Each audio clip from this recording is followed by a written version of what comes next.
আসসালামু আলাইকুম। নতুন আরেকটি ভিডিওতে সকলকেই স্বাগতম। কেমন আছেন সকলে? আলহামদুলিল্লাহ আমি ভালো আছি। আজকের পুরো ভিডিওটা থাকবে আমার অফিস যাওয়া থেকে শুরু করে অফিসে কি করছি, অফিস থেকে কখন আসি, আর বাসায় এসে আপনার ভাইয়ার আবদার পূরণ। তো চলুন শুরু করা যাক। আমি এখন অফিসে যাচ্ছি। আপনার ভাইয়া আমাকে নামায় দিছে, ওর একটু তাড়াহুড়া ছিল, ওই জন্য 2-4 মিনিট পথ আগেই নামায় দিছে। বললাম যে ঠিক আছে যাও, আমি একটু হেঁটেই যাই, 4 মিনিটও লাগে না। তো আমি হেঁটে হেঁটে আসতেছিলাম। আর আমার অফিসের এরিয়াটা হচ্ছে একটা আবাসিক এরিয়া, ক্যান্টনমেন্টের পাশে, মিরপুর ডিওএইচএস। যারা ঢাকায় থাকে তারা খুব ভালো করেই জানে ডিওএইচএস কতটা নিরাপদ একটা জায়গা, কতটুকু সিকিউরপূর্ণ। তারপর অনেক বেশি গরম লাগছে, আর রোদ তো মনে হচ্ছে পুরো আমার ছবি তুলতেছে, এত বেশি রোদ উঠাইছিল। আর মসজিদের সামনে অনেক বাতাস দেয়, এই বকুলতলার নিচে, বকুল গাছগুলোর নিচে দাঁড়ালে অনেক সুন্দর হাওয়া দেয়। তো এখানে আমি দাঁড়াইছিলাম 30 সেকেন্ড 1 মিনিটের মতো। দাঁড়ানোর পর অফিসে চলে আসি। আর আজকে অফিসে দুপুরে পুরো ছিল আম মাখা।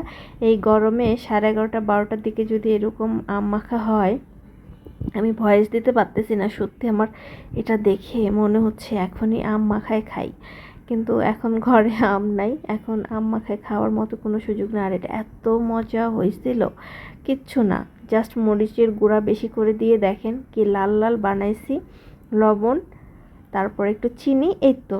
আর আমগুলো বেশ ভালো ছিল, কাঁচা মিঠা আম তো বেশ মজা লাগতেছিল। আর এই দুপুরে এটা খেয়ে দুর্দান্ত লাগতেছিল, মনে হচ্ছে আমি কাজে বেশি এনার্জি পেয়ে গেছি। এই যে আমার অফিস শেষ, এখন আমি আবার চলে আসতেছি। এর মাঝে অফিসে আরও অনেক কাজ করছি, সেটা তো দেখানো সম্ভব না। এখন আমি বাসার দিকে রওনা দিছি আল্লাহর নাম নিয়ে। এখন বাসায় যাচ্ছি, আর ভাবতেছি বাসায় গিয়ে আমার কি কাজ আছে, কোনটার পর কোনটা কাজ করব। অফিসের কাজ শেষ, বাসার কাজ শুরু।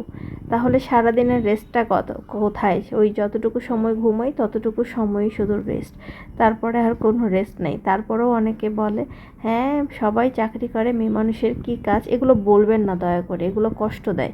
সারাদিন এত কিছু করার পরও যদি কাউকে প্লিজ করতে না পারি, তখন মনে হয় যে সত্যি আমি দুনিয়ার বুকে শুধু অক্সিজেনগুলো নষ্ট করতেছি, তাছাড়া আমার আর কোথাও কোনো কন্ট্রিবিউশন নাই, আমার দ্বারা আর কিচ্ছু হচ্ছে না, এরকম মনে হয় নিজেকে। দয়া করে কোনো কাজকে ছোট বলবেন না, আপনাদের কাছে আমার রিকোয়েস্ট, সব ভাইয়াদের কাছে রিকোয়েস্ট, সব শ্বশুরবাড়ির লোকদের কাছে রিকোয়েস্ট, আপনারা কোথাকার মাস্টার তৈরি হবেন না, দয়া করে সবার আপনজন তৈরি হওয়ার চেষ্টা করুন।